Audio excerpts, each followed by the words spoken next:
s'entend, ça donne une bonne idée finalement de l'efficacité de ces démarches.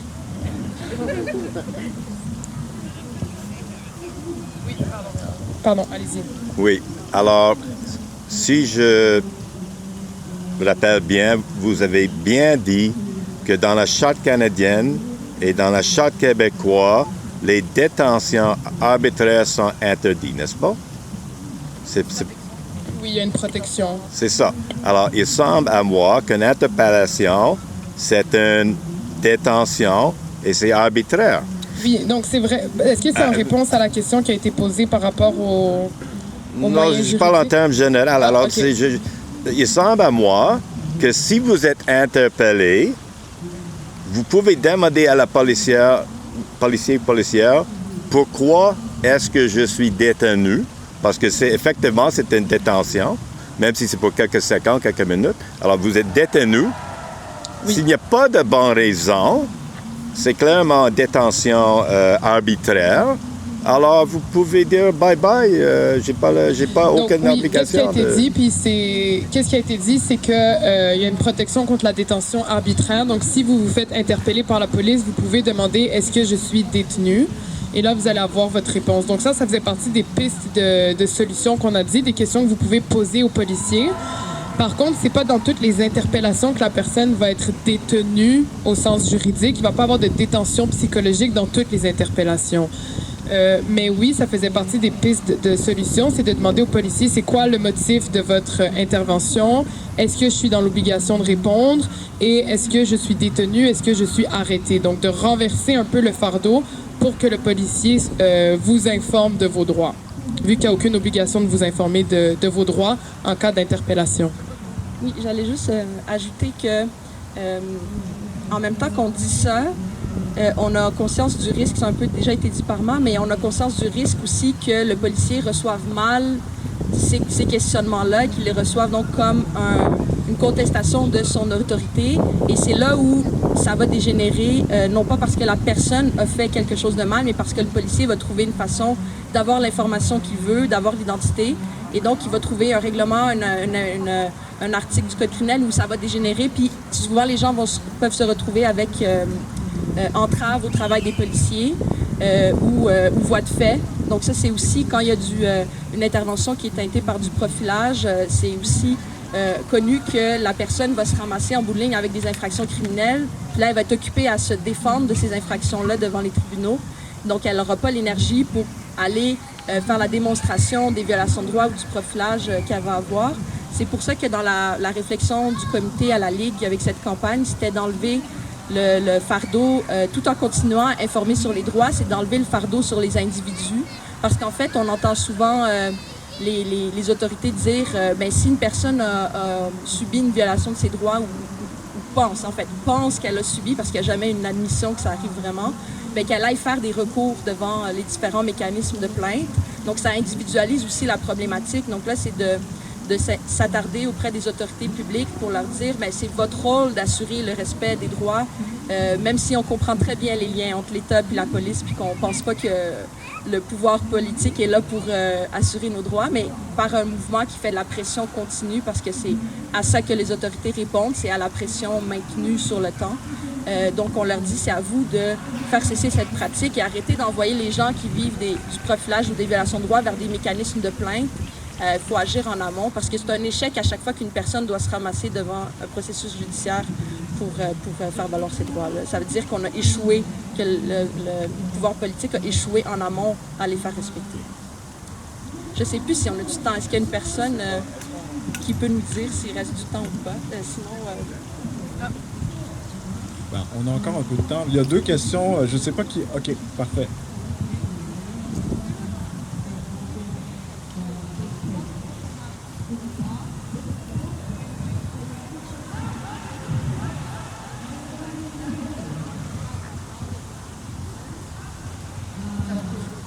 La question est bonne. C'est est-ce que au lieu d'avoir des visites de policiers dans les écoles, ça pourrait pas être justement de l'information aux droits et ainsi de suite? Ben, tout à fait. Puis même, je suis sûr qu'à la Ligue des droits et libertés, on serait heureux d'adapter des ateliers et des formations pour ça, là, éventuellement. Mais Tout à fait.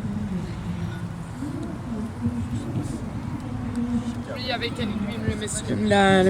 Derrière, oui, avec les t-shirts. Oui, pardon. Savoir c'est quoi la différence que vous faites entre l'interpellation et le stop and frisk qui existait à New York, qui existe peut-être encore. Puis est-ce qu'il y a des leçons à tirer de luttes qui ont été faites contre le stop and frisk aux États-Unis?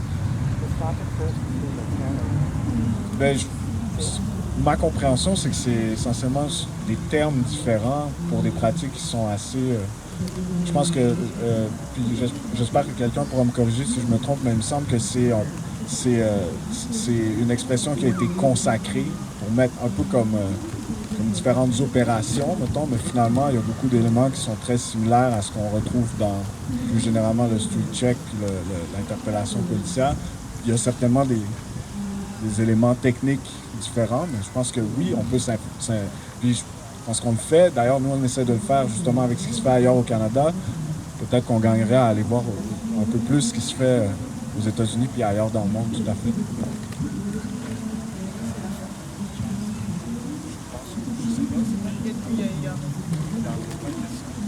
On sait juste pas le temps.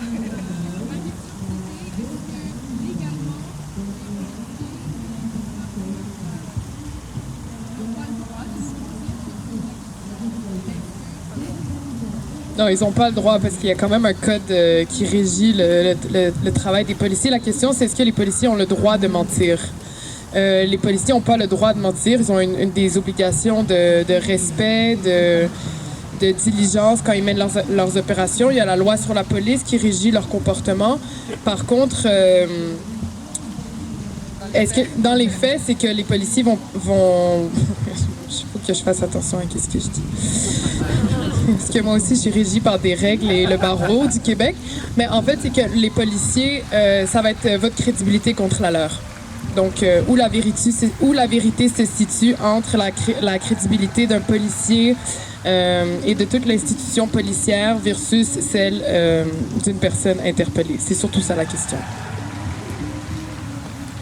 Le commissaire de la Révolution nous dit qu'on a le droit d'une dernière question, puis je vois un camarade, ça fait quand même longtemps. C'était plus une piste de réflexion, mais je me disais, la police ne respecte déjà pas les lois.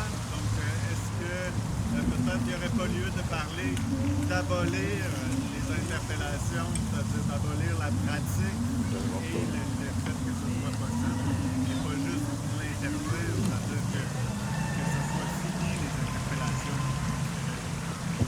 Oui, je suis pas sûre de voir la différence entre l'interdiction et l'abolition, par contre. Ce qui a été proposé, c'était d'abolir pour ceux qui sont ici, là, c'est d'abolir les interpellations plutôt que de les interdire. C'est-à-dire l'interdire, c'est un peu demander au pouvoir public de faire une loi qui clarifie que c'est pas possible, mais les policiers vont quand même le faire, on peut l'imaginer, tandis que l'abolir, c'est comme on dit, on abolit un truc qui est contraire à nos droits, fait que c'est comme peut-être un petit peu plus fort comme image, mais c'est aussi abolir la pratique, pas juste légiférer pour l'interdire. Ben, je pense que je suis d'accord sur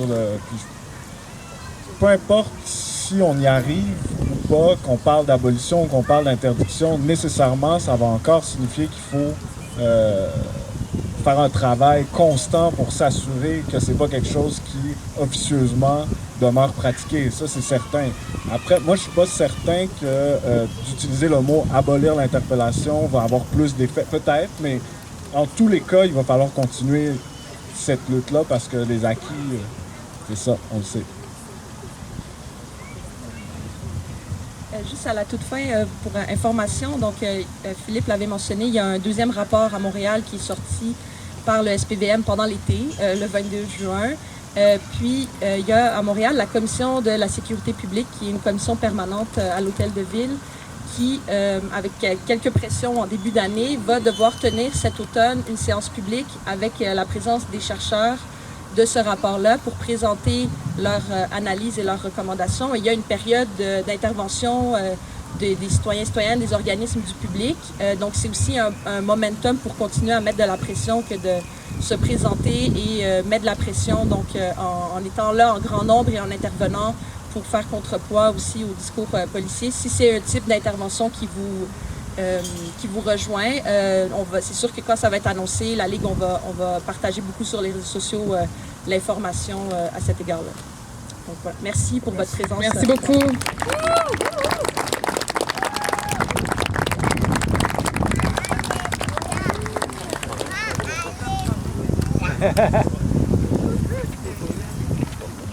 Bonjour tout le monde. Alors, il y a des petits changements dans la programmation. Malheureusement, les 2 sessions qu'on avait à 16 heures, les gens ont dû annuler à la dernière minute. Alors, malheureusement, on n'aurait pas la session sur le racisme policier à Repentigny, ni la session sur la justice autochtone.